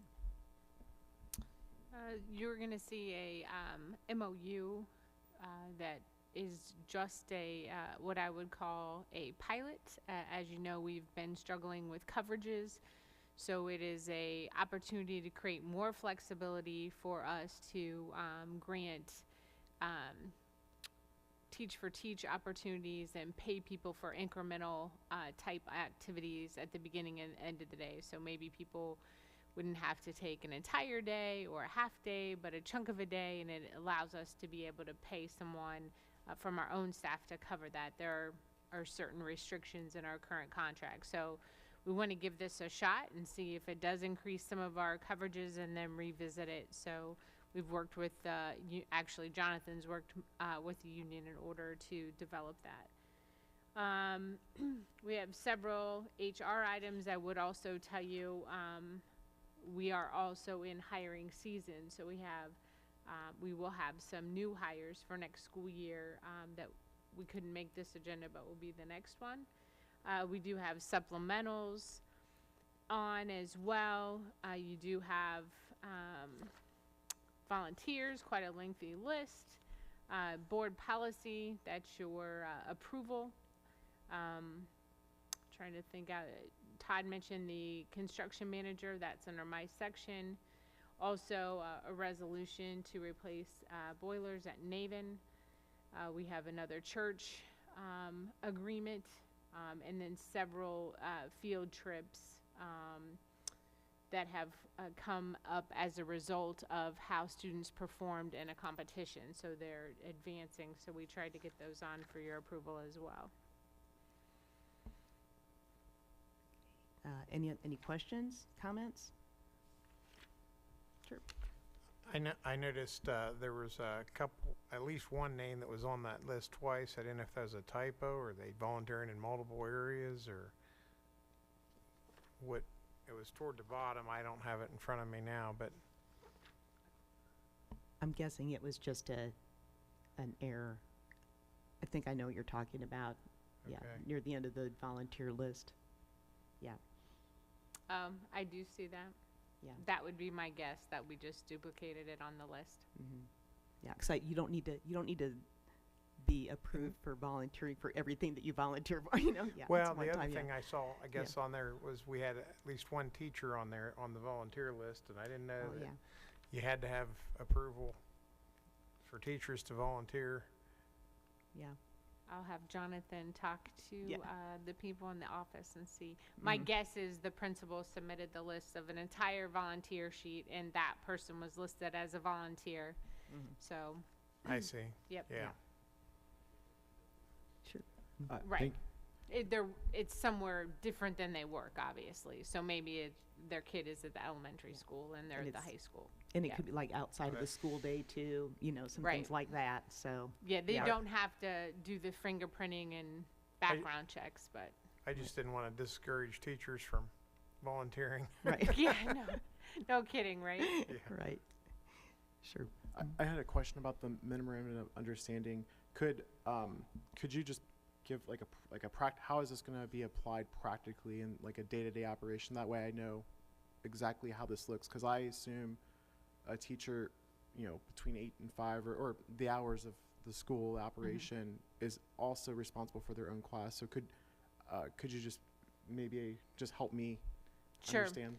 So really, what we would be talking about is the beginning and end of the day specifically. So a teacher may have, currently the way it's set up, let's say a teacher has a doctor's appointment and ends up taking maybe a half day. So the idea would be they could just maybe miss last period, and another teacher who is available would provide coverage for that period, and it would enable us to pay that teacher to do that, the other teacher.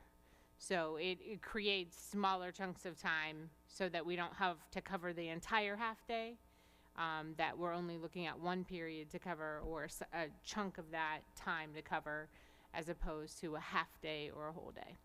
And I think what you're asking too is this would be a teacher who, like Diane said, is available. Either it's their planning period, or you know they don't have kids in their classroom There's right not now, another so they can go. responsibility. Right. Yep. Right. Yeah. Yeah. So it does. I mean, I think it's going to be interesting to see how they, you know, what they feel about the pilot and how it works out and everything. But just to give them flexibility so they don't have to take that full day or half day. We've been meeting with the union frequently throughout the school year to just kind of brainstorm ideas and how to get more coverage and more substitutes and incentivize. You know, it's just been a difficult year across the board. Right. On the rental agreement for the church, I think I overheard a conversation earlier in that it was for a 6-month period of time, but on the document that we have in front of us, it says 5. Correct. That was an error because I think the original agreement was going to be 5. Then through discussion, they decided to up it to 6.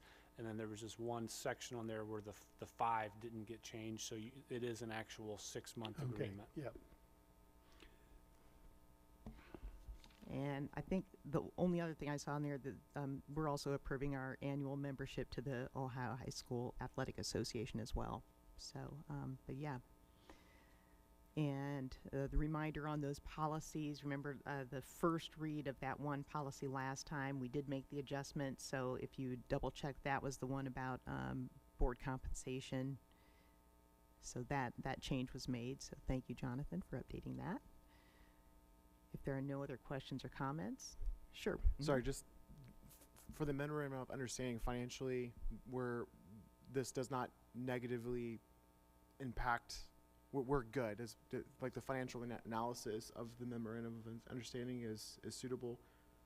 I don't know if we covered that part. So. I wouldn't anticipate a much of a financial impact, and I don't think we would be approving it if we thought there was going to be a negative impact. But at the same time, that's why we've put it out there as a limited agreement. This isn't an ongoing memorandum of agreement to where if there maybe are unintended consequences that we didn't anticipate, obviously, then we wouldn't have to necessarily continue. But if it is if it has the impact we expect, which would be better attendance, not a big financial impact, then that's something that we could then consider making long term. Yeah, I thank you for that. Just wanted to make sure we did due diligence in asking about that question. And I think after the pilot's concluded, a report back, how did it impact teacher morale, and if there what the financial impact was. Those are some things I would be interested in to see if this is something we should continue long term. Yeah. or in the future conversations. So Right. thank you. I'm sure if they like it, then we'll probably see another MOU, right? Yeah, so, okay. Any other questions or comments? Roll call, please. Yes. Yes. Yes. Yes. Yes, motion carries. Now, comments and questions from board members. We'll start with you, Mr. Ferguson. Yes, I'm going to just keep it short. Thank you all for the presentations today.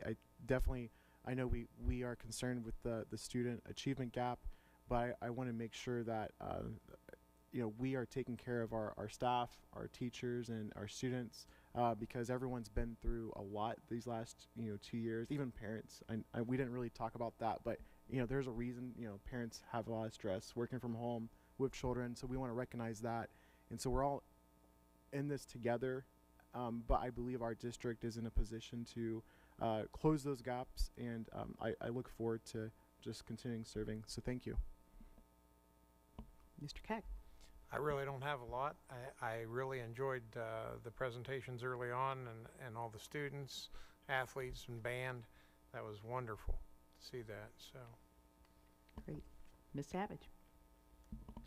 I just want to say thank you for the high school for hosting us this evening.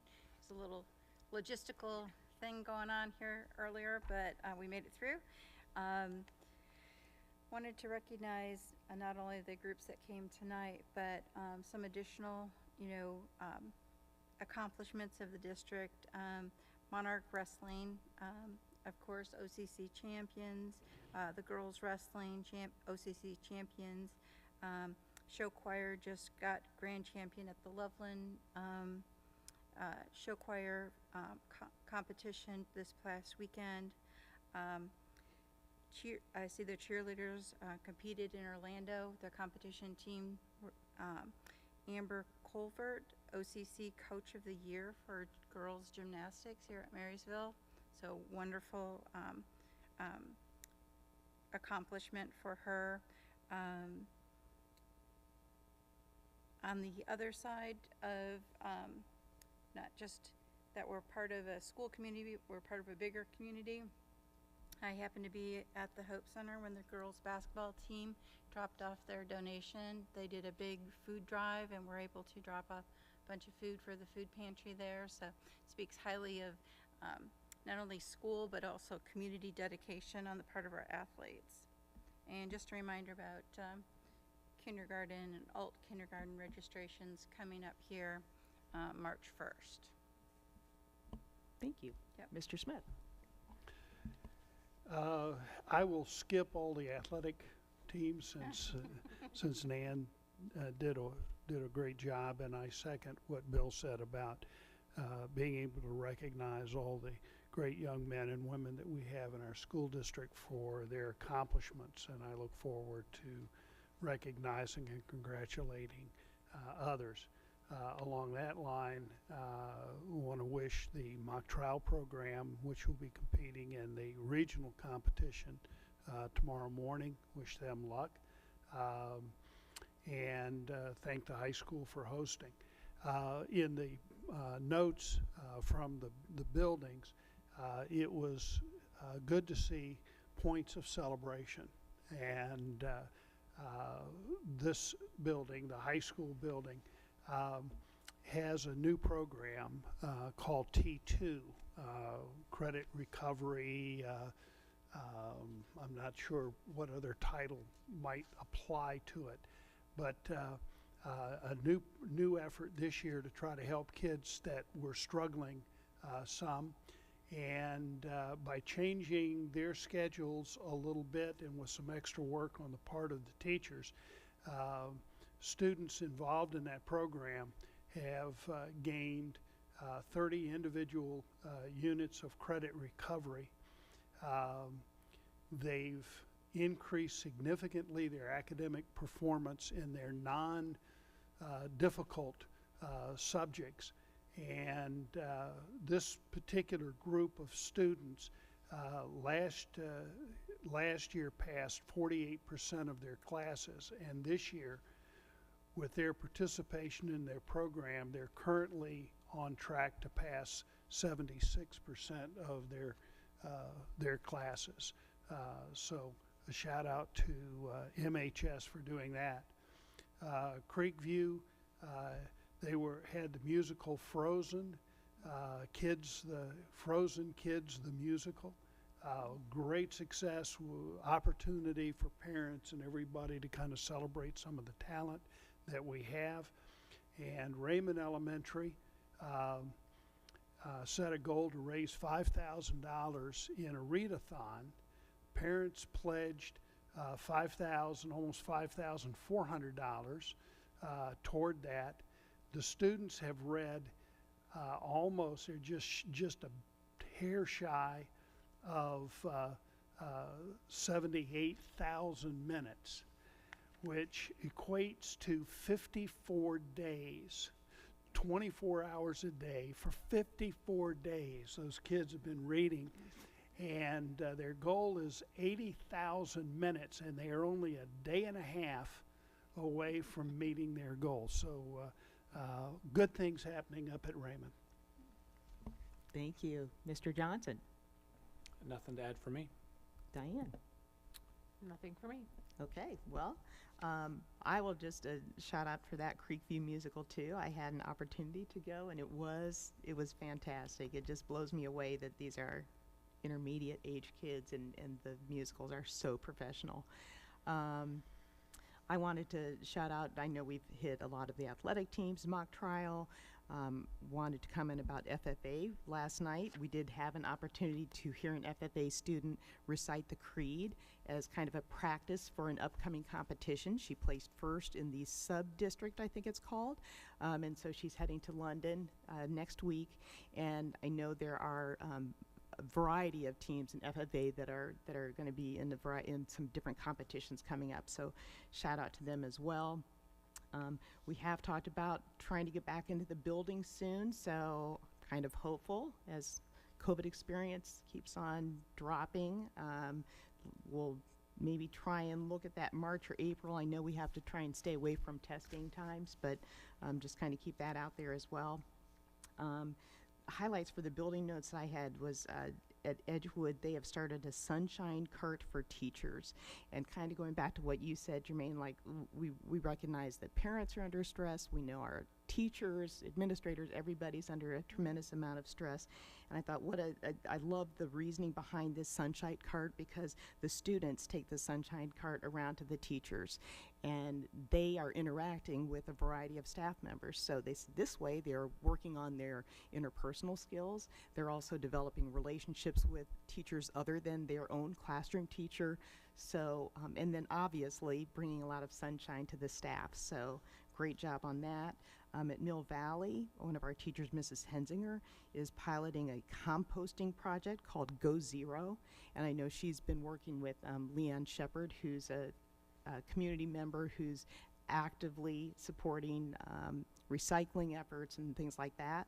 So if once we have a chance to get into Mill Valley, we'll have to take a look at that composting project.